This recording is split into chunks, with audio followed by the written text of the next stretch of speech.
지난 한 주간 승리하셨습니까?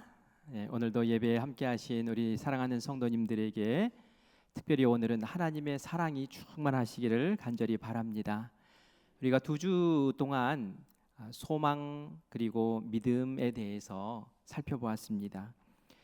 하나님이 말씀하시는 믿음, 소망은 세상에서 말하는 믿음, 소망과 좀 달라요. 세상의 믿음은 오감으로 경험한 것들을 토대로 해서 이제 신뢰하고 또 신용을 갖고 그리고 믿게 되는 것을 이야기한다면, 하나님께서 말씀하시는 믿음이라는 것은 내 눈에 지금 당장 보이지는 않으나 하나님께서 이렇게 하겠다라고 약속하신 그 말씀을 마치 실제로 이루어진 것처럼 실상처럼 내가 받아들이고 그리고 그것을 이루기 위해서 주님과 함께 걷는 그러한 믿음의 태도를 말하는 겁니다.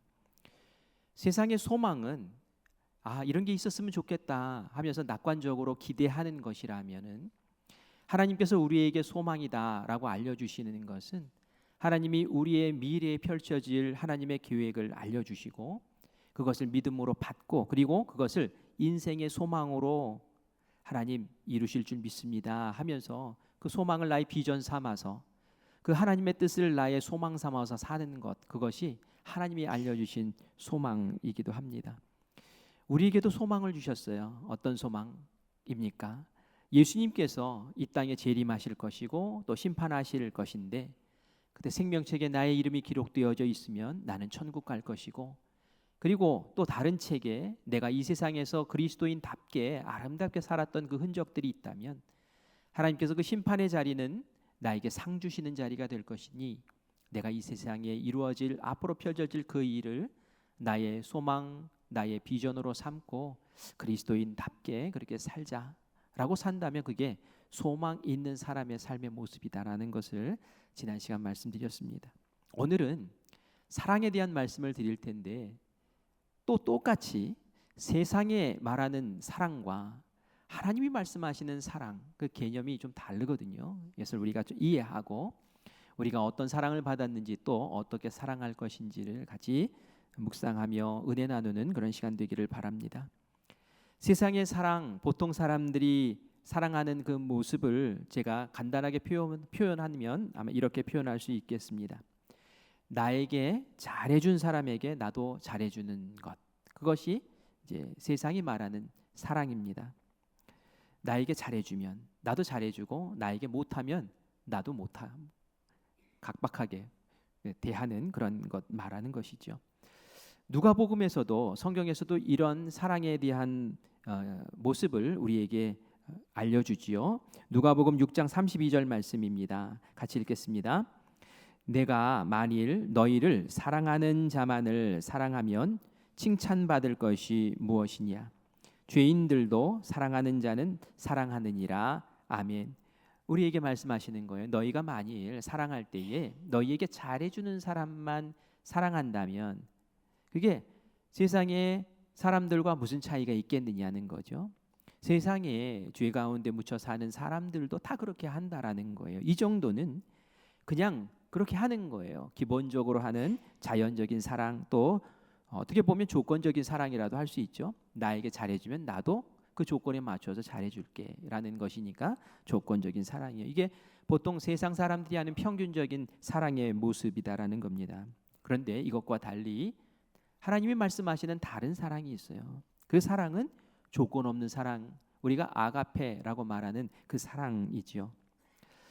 누가복음 15장에 탕자의 비유 이야기가 나오는데요. 이 탕자의 비유를 들여다보면은 세상 사람들이 말하는 사랑과 그리고 하나님이 말씀하시는 사랑의 개념이 이렇게 다르구나라는 것을 금방 알 수 있게 됩니다. 여러분들이 잘 아는 말씀이지만 제가 다시 한번 설명을 하면서 그 말씀을 보도록 하지요. 작은 아들이 있었습니다. 아버지의 품을 떠나서 자유롭게 살고 싶었습니다. 작은 아들은 아버지에게 아주 비상식적인 요청을 하게 되죠. 아버지가 돌아가시면 나에게 주실 그 유산을 좀 미리 받고 싶습니다. 아버지는 내키지 않는 마음이었으나 이러나 저러나 작은 아들이 떠날 것 같은 마음이 들어 작은 아들에게 그 몫의 유산을 나누어 줍니다. 작은 아들은 잘 됐다, 하고 이것을 받자마자 외국으로 이제 도망을 가지요. 그리고 평소에 누리고 싶었던 그 방탕한 생활을 즐깁니다. 얼마나 허랑방탕하게 살았던지 가지고 있었던 그 유산을 다 탕진해버리고 빈털터리가 되었습니다. 엎친 데 덮친 격으로 그 나라에 흉년이 들어서 거지가 되어버렸고, 그리고 돼지 키우는 일을 맡아서 하는 그런 자리까지 내려갑니다. 이때 이 작은 아들은 아버지를 생각하지요. 여기서 굶어 죽느니 참 면목 없지만 아버지에게 돌아가면은 밥이라도 얻어 먹을 수 있지 않을까, 나를 좀 사용해 주시지 않을까, 이제 그런 마음이 들었습니다. 그래서 아버지에게 돌아가기로 작정을 합니다. 그런데 이때 이 작은 아들이 마음 가운데 자기 스스로 생각하는 게 있었어요. 내가 아버지 만나면 이렇게 말을 하자 하고 그 준비한 말이 있었어요. 그 말을 보면은 이 작은 아들이 생각하는 사랑의 기준, 이런 것들을 찾아보게 됩니다. 누가복음 15장 18절과 19절 말씀을 같이 읽겠습니다. 내가 일어나 아버지께 가서 이르기를, 아버지, 내가 하늘과 아버지께 죄를 지었사오니 지금부터는 아버지의 아들이라 일컬음을 감당하지 못하겠나이다.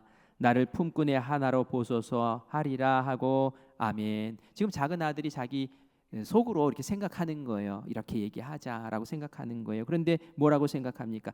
나는 아버지께 죄를 지었습니다. 아버지에게 해를 입혔습니다. 그래서 나는 이제 더 이상 아버지의 아들이라고 그렇게 대우받을 수 없는 것을 압니다.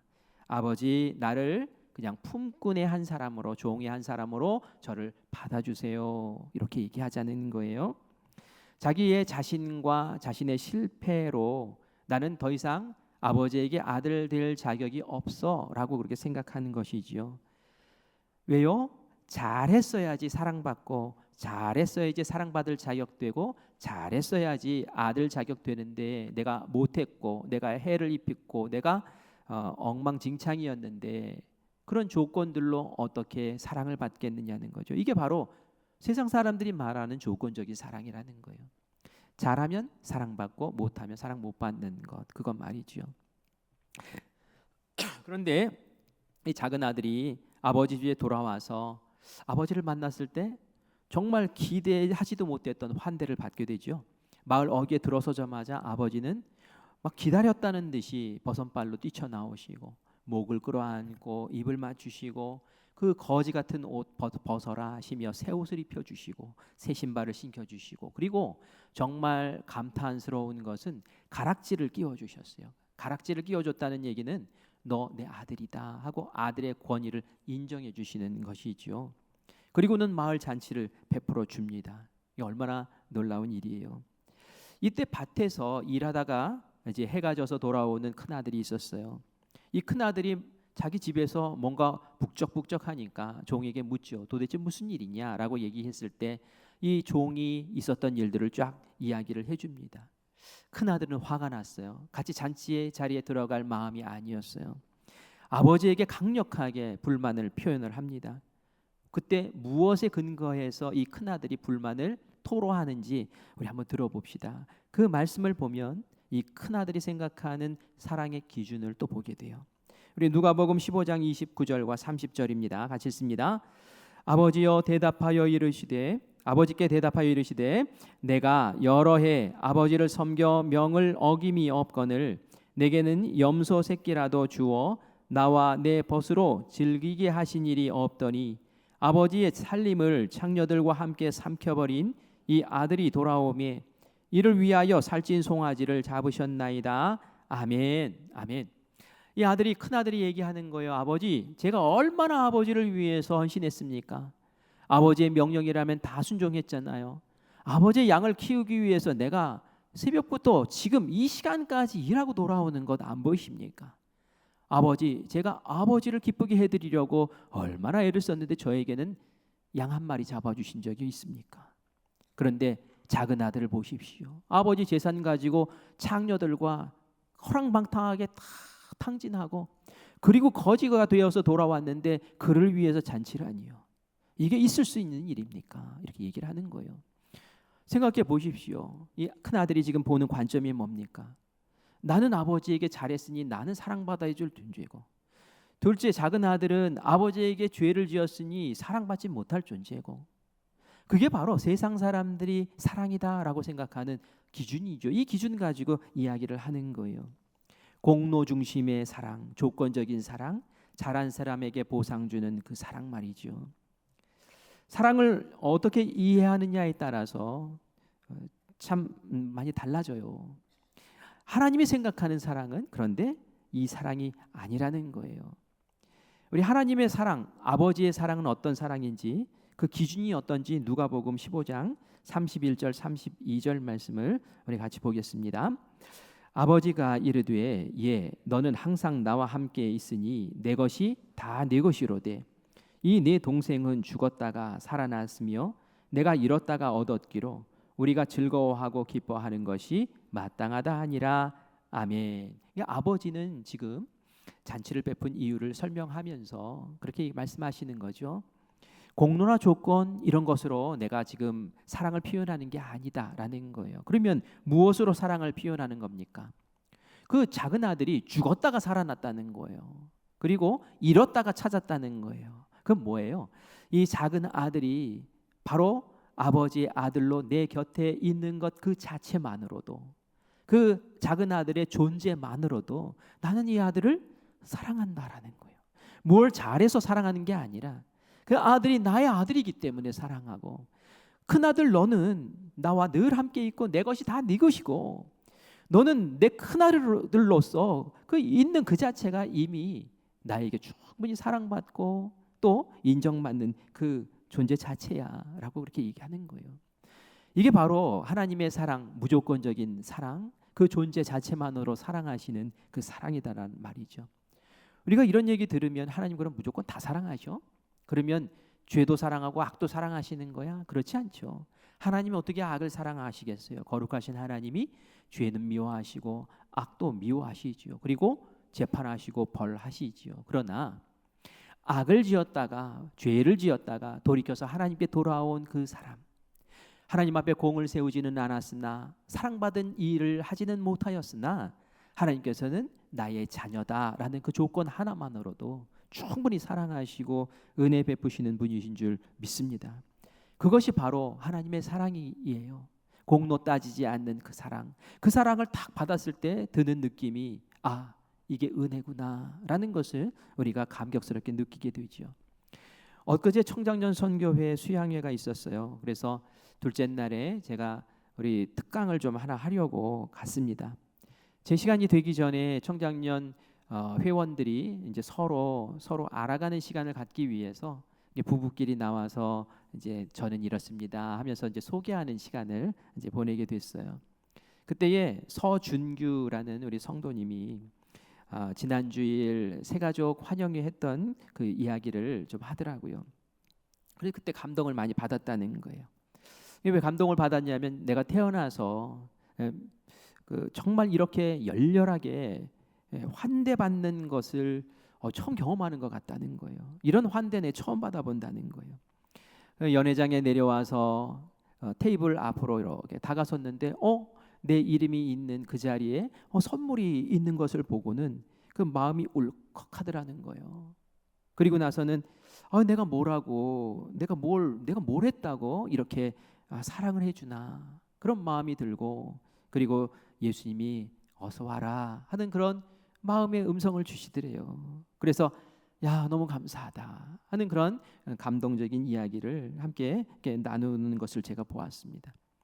우리 서준규 형제는 강릉에 있다가 이제 아내를 만나서 우리 교회에서 아내가 신앙생활 너무 잘하는 것 보고 이 교회에서 내가 신앙생활 잘해야겠다 생각하고 우리 교회에 등록한 성도님인데, 그런 생각을 한 거죠. 내가 새가족으로 와서 그리고 예배만 드린 건데, 예배 드린 것밖에 없는데 내가 한 게 뭐 있다고 나한테 이렇게 조건 없이 사랑을 베풀지? 나에게 내가 한 게 뭐 있다고 나에게 선물을 주고 나를 이렇게 열렬히 뜨겁게 환대해 주는 걸까? 그런 마음 때문에 울컥했다는 거예요. 이게 바로 은혜라는 거죠. 조건 없이 받은 그 사랑 말이죠. 우리 새가족 섬김이들이 어떤 마음으로 그들을 환영했을까요? 당신이 우리 교회에 와서 너무 충성했습니다. 너무 헌신했습니다. 나에게 잘해줬습니다. 그래서 그렇게 열심히 섬기고 열심히 땀 흘리며 그렇게 애를 썼을까요? 그거 아니에요. 그들의 마음에는 단 한 가지 이유 때문에 그들을 환영했어요. 당신은 우리 교회의 한 가족입니다. 그 존재의 이유만으로, 그저 우리와 함께 예배드리는 그 사람이라는 그 이유 때문에 그냥 뜨겁게 사랑하고 뜨겁게 헌신하고 뜨겁게 열렬히 그렇게 사랑을 부어준 줄 믿습니다. 우리가 이런 사랑에 감격하고 감사하죠. 그리고 이런 은혜구나, 이것이 정말 하나님이 베푸시는 은혜구나라는 것을 생각하는데, 우리 모두가 그런 은혜와 사랑을 받은 줄 믿습니다. 우리 본문 말씀 요한복음 3장 16절 말씀을 다시 한번 읽겠습니다. 하나님이 세상을 이처럼 사랑하사 독생자를 주셨으니 이는 그를 믿는 자마다 멸망하지 않고 영생을 얻게 하려 하심이라. 아멘. 너무나 잘하는 말씀. 그래서 막 암송도 다 하는 말씀이잖아요. 그런데 하나님이 세상을 이처럼 사랑하셨다라고 말씀하시는데, 그 이처럼이 도대체 무엇일까요? 하나님이 세상을 사랑하시는데 이처럼 사랑하셨답니다. 이처럼이라는 말은 이런 방식으로 사랑하셨단 말이에요. 이런 방식은 바로 하나님의 사랑 방식으로 사랑하셨다는 거예요. 하나님이 세상을 사랑하시되 세상에서 사랑하는 그 사랑, 조건적인 사랑, 공로를 보는 그런 사랑이 아니라 하나님이 사랑, 우리가 바로 탕자의 비유에서 보았던 그 사랑으로 하나님이 우리를, 세상을 사랑하셨다라고 말씀하시는 거예요. 하나님이 이 세상을 보았을 때 너무 악하죠. 그리고 악에 버무려져서 사는 우리의 인생들을 볼 때에 그냥 죄덩어리 그 자체인 거예요. 정말 하나님께서 정의로운 마음만 가지고 계셨다면 노아의 홍수 때처럼 다 그냥 멸절시키고 말 그런 상황들이죠. 그러나 하나님 마음에 작정하신 것이에요. 내가 너희들이 잘했나 못했나를 판단하여 너희를 사랑하는 것이 아니고, 율법을 잘 지켰나 못 지켰나 그것을 기준으로 공이 있나 과가 있나 이것을 재보면서 너를 사랑하는 것이 아니고 내 방식으로 사랑하마라고 해서 사랑하셨는데, 그 사랑의 방법이 바로 내가 대신 너희를 위해 죽어줄게였어요. 그래서 독생자 예수님을 이 땅 가운데 보내시고 죄 없는 그 예수님이 우리의 죄를 다 뒤집어 쓰시고 십자가에 달려서 피를 흘리고 땀을 흘리고 살을 찢으시고 생명을 바쳐서 우리의 죄를 대신 속죄하신 그 사랑 말이죠. 내가 아무것도 한 게 없는데, 내가 예수님 앞에 아무것도 드린 것도 없는데 하나님은 예수님을 우리에게 보내주셔서 우리에게 우리의 힘으로 도저히 가질 수 없는 그 영생을 우리에게 허락해 주신 줄 믿습니다.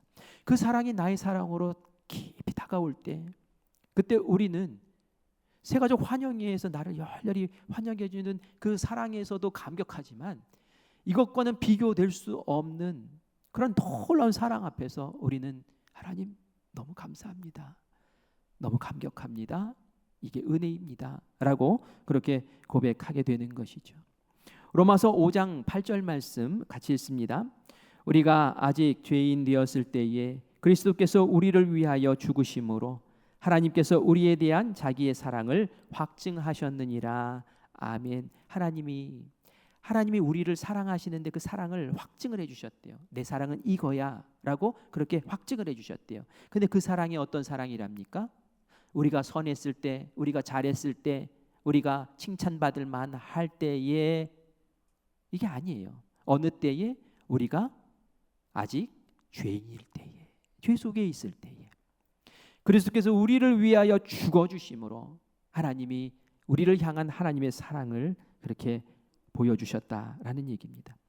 우리가 이 사랑을 받으면, 그 사랑을 알면 우리도 똑같은 고백을 할 수밖에 없어요. 하나님, 예수님, 제가 뭘 하고, 제가 뭘 한 게 있다고 예수님을 그렇게 죽이십니까? 제가 뭘 한 게 있다고 예수님이 날 위해서 그렇게 매를 맞으셔야 했습니까? 제가 예수님 앞에, 하나님 앞에 한 것이 뭐가 있다고 나를 위해서 그렇게 모욕을 당하시고 십자가에 달려 죽기까지 하셨습니까? 제가 중학교 3학년 때 그 사랑을 그때 알았어요. 그 전에는 주일학교 다니면서 뭐 말씀 배우고 뭐 이렇게 하고 그랬지만, 그리고 뭐 십자가 보고 뭐 그런 뭐 기도도 하고 그랬죠. 그러나 그 사랑이 어떤 사랑인지 잘 몰랐어요. 그런데 수련회를 하다가 마지막 날 밤에 선생님들이 그 십자가 공연을 하셨어요. 교회학교 선생님들이 준비를 잘 하셨더라고요. 정말 가시관을 쓰고, 그리고 이렇게 흰 가운을 입고, 그리고 정말 나무 십자가를 만들어 지고, 그리고 그 병사들처럼 분장을 해서는 그 채찍을 정말 만들어 가지고 그래서 정말 때리더라고요. 아프게 때리더라고요. 쩍쩍 소리가 나도록 그렇게 때리더라고요. 그리고 정말 못을 가지고 와서 정말 살에다 박지는 않았으나 정말 못을 그 나무 십자가에다 쿵쿵 박는 그 소리를 들으면서 마음이 막 찢어지더라고요. 정말 예수님이 날 위해서 저렇게 매맞으시고 저렇게 죽으시고 저렇게 생명을 바치셨구나. 그 생각을 하고 십자가 위에 나의 죄를 얹어놓고, 그리고 나서 그날 밤에 그렇게 울면서 기도했어요. 하나님 감사합니다. 제가 한 게 뭐 있다고. 그때 어린 나이였으나 이런 기도를 했어요. 하나님, 이전에는 제가 주님 앞에 하나님 이거 해주세요, 저거 해주세요, 하나님 도와주세요, 이런 기도만 했었습니다. 그런데 오늘 밤에 제가 예수님의 사랑을 알고 나니 그거에서 한 걸음 더 나아가서 이제는 제가 하나님 뭐 해드릴까요? 하나님 나를 이렇게 사랑하셨는데 하나님 나는 그럼 뭐를 할까요? 이렇게 하고 싶은 마음이 드는 거예요. 그러면서 제가 그때 덜썩 그렇게 소원 기도를 해버렸어요. 하나님 제 인생을 주님께 드릴게요. 하나님 제가 목회자가 되고 싶어요. 목사님이 되고 싶어요. 라고 그렇게 기도했습니다. 하나님이 사랑을 느꼈기 때문에 그렇게 한 거예요. 예수님의 사랑이 그런 사랑이구나 라는 것을 마음 깊이 알았을 때에 이제 더 이상 하나님은 나의 필요를 채우시기 위해 내가 이용하는 분이 아니라 내가 충분히 받은 그 사랑으로 하나님께 헌신하고 하나님께 나아가야 될 그런 분이시구나 라는 것을 그때 알았단 말이죠. 물론 목회자가 되기까지는 여러 갈등이 있었어요. 그러나 하나님께서 그때 한 서원을 잘 받으시고 저를 목회의 길로 걷게 하신 줄 믿습니다. 하나님의 본심은 뭘까요? 우리를 심판하시는 걸까요? 전혀 그렇지 않습니다. 요한복음 3장 17절 말씀 우리 같이 읽겠습니다. 하나님이 그 아들을 세상에 보내신 것은 세상을 심판하려 하심이 아니요 그로 말미암아 세상이 구원을 받게 하려 하심이라. 아멘. 하나님의 관심은 구원하는 것, 심판에 있는 것이 아니라, 정죄하는 데 있는 것이 아니라 구원에 있는 것입니다. 그래서 그 구원을 이루기 위해 하나님의 특별한 사랑을 예수님을 통해 우리에게 보여주신 줄 믿습니다. 예수님이 이 말씀을 하실 때에 이 말씀 누구 들으라고 하신 말씀일까요? 대중들을 놓고 한 것일까요? 그렇지 않아요. 딱 한 사람을 놓고 이 말씀을 주셨어요. 그 한 사람의 이름이 바로 니고데모라는 사람입니다. 이스라엘의 최고 의결기관인 산헤드린 공의회의 회원이었어요. 지금 우리나라 직제로 따지면 국회의원 정도 되는 국회의원 되는 사람이었어요. 거기에다 바리새인이었어요. 부가 있고 명예가 있고 그리고 남들이 정말 부러워할 만한 그러한 귀한 자리에 있는 사람이죠. 그리고 이 사람은 바리새인으로서 관리로서 사람들을 지도하고 가르치는 위치에 있는 사람이에요. 뭘 가르쳤을까요? 이렇게 살아야지 하나님께 사랑받고, 이렇게 살아야지 하나님께 칭찬받고, 이렇게 살아야지 하나님 앞에 영생을 받는 거야 라고 그렇게 가르치는 사람이었어요. 그런데 이 사람이 늦은 밤 아무도 보지 않는 그 시간에 사람들의 눈을 피해서 예수님을 찾아온 거예요. 그리고 예수님에게 묻습니다. 예수님, 어떻게 해야지 영생을 얻을까요? 라고 묻는 거예요. 이게 너무 이상한 거예요. 왜냐하면 이 사람은 영생 얻는 것을 가르치는 사람이에요. 하나님 잘 섬기고 구원받는 것을 가르치는 사람이에요. 그런데 그 사람이 그것에 대한 확신이 없는 거예요. 답이 없는 거예요. 그래서 지금 예수님을 찾아와가지고 영생을 얻으려면 어떻게 해야 되느냐고 지금 그렇게 묻고 있는 거란 말이에요. 겉으로는 화려하고 겉으로는 부귀 영화를 다 누리는 것 같고 겉으로는 존경받는 인물 같지만 그 사람은 사실은 절망과 어둠 속에 갇혀 있었던 거예요. 어떻게 해야지 영생 받지? 어떻게 해야지 구원을 받지? 어떻게 해야지 천국 가지? 사람들은 그 사람은 다 천국 갈 거라고 생각하지만 본인은 나도 자신 없어. 나도 어떻게 갈지 몰라. 그러면서도 그것을 말하고 있으니 이게 얼마나 불쌍한 인생이냔 말이에요. 다른 사람들은 그렇게 보지 않지만 본인 자신은 너무나 잘 아는 거예요. 나는 절망 속에 있는 사람이야 라는 것이죠. 바로 이 사람에게 예수님 말씀하신 거예요. 오늘 우리가 읽은 이 말씀을 말씀하시는 거예요. 그런데 뭐라고 대답하십니까? 이 절망 속에 있는 니고데모에게 예수님 말씀하신 것은 딱 한마디예요. 하나님이 너를 사랑한다라는 거예요. 하나님 너를 이처럼 사랑한다는 거예요. 그 사랑의 말씀이 니고데모를 움직이고 니고데모가 나중에는 예수님이 운명하시고 또 시신을 받았을 때에 그 시신을 잘 안치하는 그런 역할을 다른 사람들 보든 말든 용감하게 나가서 그 일을 하는 사람으로 변화되는 역사가 일어난 줄 믿습니다. 예수님은 또 그 절망 가운데 있었던 베드로를 만나 주시죠. 이 베드로, 예수님 배신했던 베드로 아니에요? 그런데 이 베드로가 뜨겁게 예수님의 그 은혜 가운데 세움받는 열정적인 베드로로 변하는 것을 봅니다. 이 말씀이 요한복음 21장에 나옵니다. 예수님을 3번이나 부인하고 고기 잡으러 가자. 이제는 뭐 예수님 앞에 설 면목도 없어. 그렇게 낙심한 베드로였어요. 이 베드로가 고기를 잡다가 예수님을 만나죠. 예수님이 뭐라고 말씀하십니까? 이 절망 가운데 있는 베드로를 건져내셔야 되는데 예수님이 하신 말씀은 다른 것 아니었어요. 네가 나를 사랑하냐 하고 묻습니다. 이 베드로가 그 말씀을 듣고는 이렇게 얘기하죠. 주님, 그러합니다. 내가 주님을 사랑하는 줄을 주님께서 잘 아십니다. 이렇게 얘기해요. 아니 그럼 주님이 사랑한다고 얘기 안 한 거 아닌가? 오히려 베드로가 주님을 사랑한다고 고백한 것 아닌가라고 생각을 할 수 있으나 저는 이렇게 생각합니다. 예수님께서 베드로에게 네가 나를 사랑하느냐라고 할 때 예수님은 이미 그 앞에 생략된 예수님의 사랑을 베드로에게 표현하신 거죠. 이런 말씀이 생략됐을 것 같아요. 베드로야, 네가 나를 배신했지. 3번이나 배신했지. 그렇지만 너는 나를 면목 없다고 피하고 싶지만 나는 그런 너를 사랑해. 사람은 연약해. 그래서 그렇게 무너질 수도 있는 거야. 나는 실패한 너를 위해서 십자가에 달려 죽은 거야. 죄 지은 너를 위해서 십자가에 달려 죽은 거야. 나는 너를 십자가에 달려 죽을 만큼 사랑했어. 지금도 사랑해. 베드로야, 너도 나를 사랑할래? 이렇게 물으신 거란 말이죠. 다시 말해서 그 시간에 절망에 빠져있던 이 베드로에게 예수님은 나는 너를 사랑한다. 너도 나를 사랑하냐? 라고 물으셨고 베드로는 그 말씀에 아멘 하고 순종하며 그 어둠의 절망 속에서 다시 빠져나와 하나님의 사랑의 사도가 된 줄 믿습니다. 하나님의 사랑을 아는 것, 하나님 날 사랑하신다는 것을 아는 것은 말이죠, 우리를 이렇게 회복시키시고 하나님의 사람으로 반듯하게 세우는 은혜가 있는 줄 믿습니다. 그 사랑을 받을 때에 마음이 눈 녹듯이 녹아지는 거예요.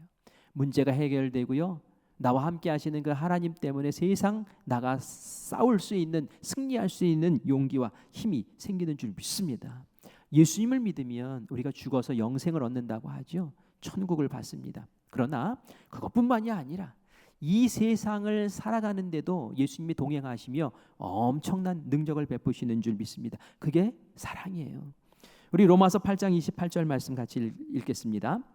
우리가 알거니와 하나님을 사랑하는 자 곧 그의 뜻대로 부르심을 입은 자들에게는 모든 것이 합력하여 선을 이루느니라. 아멘. 여기 말씀에 보면은 하나님을 사랑하는 자라고 말씀하죠. 하나님을 사랑하는 자에게 모든 것을 합력해서 선으로 이루어 주시는데요. 그런데 하나님을 사랑하는 자 다음에 또 곧 그의 뜻대로 부르심을 입은 자라는 말씀이 있는데 그것은 또 뭘까요?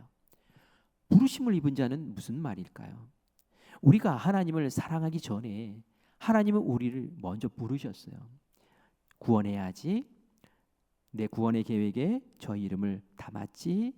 그래서 내가 저에게 예수 그리스도를 보내고 예수 그리스도 십자가에 달려 죽게 하고 그 생명을 저를 구원하는 데 사용했지라는 거예요. 그렇게 하나님께서 먼저 그의 뜻대로 부르심을 받은 그 사랑을 받은 자들이 하나님을 사랑하고 하나님께 사랑을 고백할 때에 하나님께서는 모든 것을 합력해서 선으로 선의 결과로 이끌어 주시는 은혜를 베푸신다라는 그런 말씀입니다. 제가 어제 로뎀 카페에서 그 집사님 부부를 만나서 같이 이야기를 들었어요. 근데 간증을 하나 하시더라고요. 목사님, 제가 몇 년 전만 해도 교회 안 다닐 때 자살을 생각했던 사람입니다. 우리 부부가 그랬어요 라는 얘기를 하더라고요. 그렇게 어려운, 자살할 만큼 어려운 상황이었던가 봐요. 여러분, 어느 정도 상황이 되면 자살을 생각하게 될까요? 어떤 상황이었을까요? 빚이 20억이었대요.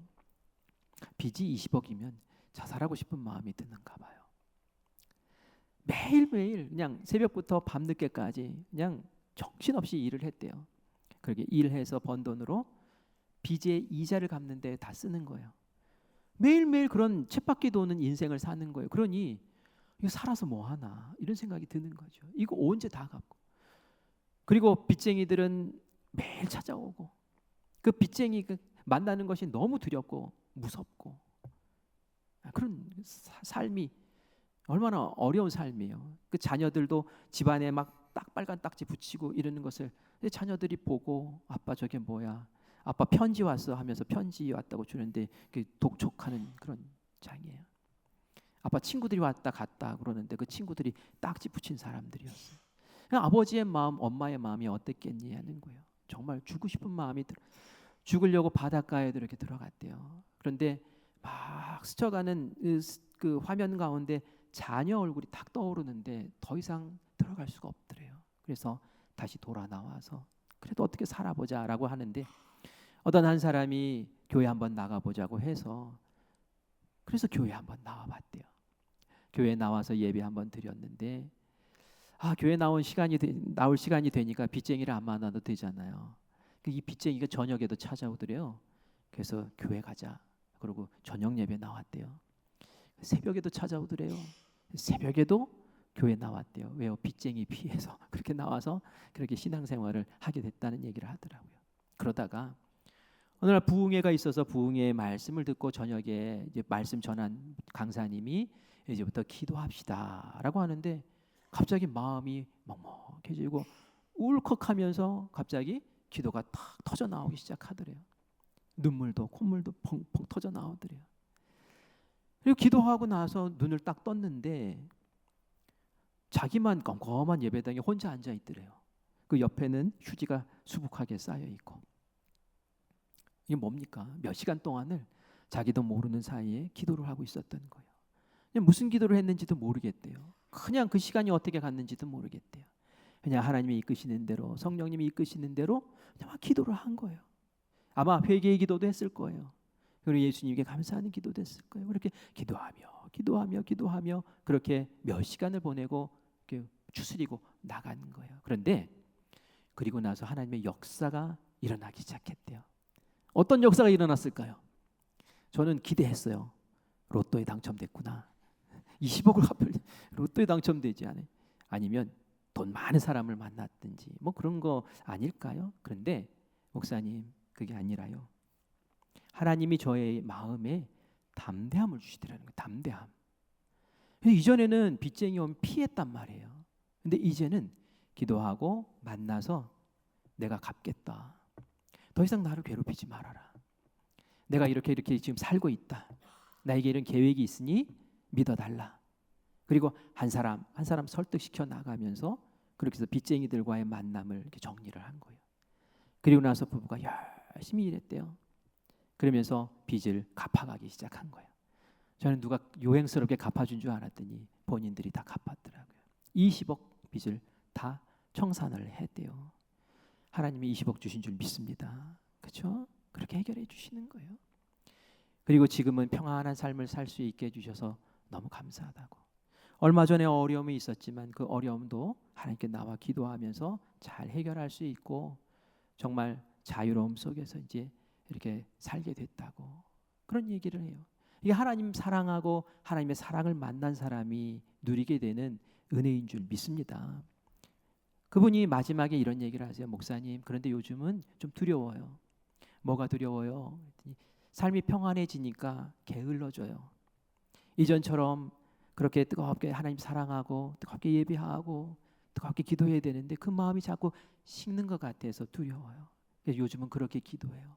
하나님, 제가 혹시라도 이전과 같은 마음이 무너지고 게으러지고 그러면 하나님 이전에 겪었던 그런 고통을, 그런 어려움을 다시 주세요. 그렇게 해서라도 제가 주님 찾게 해주세요. 그런 얘기를 하는데 좀 마음이 속 섬찟하더라고요. 사실 그런 각오로 신앙생활 해야 되는 거 아닙니까? 사실 그런 마음으로 예배 드려야 되는 거 아니냔 말이에요. 형편이 되면 예배 드리고 뭐 그냥 상황이 안 되면 못 드리고, 하나님이 가장 사랑하는 게 뭘까요? 그건 예배 드리는 거예요. 예배 드리는 거. 그 예배 자리를 내가 사모하는 마음으로 찾고, 기도의 자리를 사모하는 마음으로 찾고, 또 마음과 중심을 들여서 하나님께 예배드리고 하면 하나님이 사랑하시고, 하나님께서 죽었을 때 천국 가는 것뿐만이 아니라 이 땅에서도 동행하시면서 하나님의 아름다운 역사를 펼쳐 나가실 줄 믿습니다. 그게 설령 뭐 로또 당첨되는 것 아니더라도 나에게 주시는 능력과 그 힘으로 이겨나가고 극복해 나가고 돌파해 나가는 그러한 은혜를 주님 베풀어 주시는 줄 믿습니다. 이 절망 가운데 있던 사람이 하나님께 사랑받고 하나님의 그 사랑 알고 그렇게 아름다운 역사를 받은 줄 믿습니다. 마지막으로 여러분에게 드리고 싶은 말씀이 있어요. 우리가 사실 하나님의 사랑 다 받았어요. 예수님의 사랑을 알잖아요.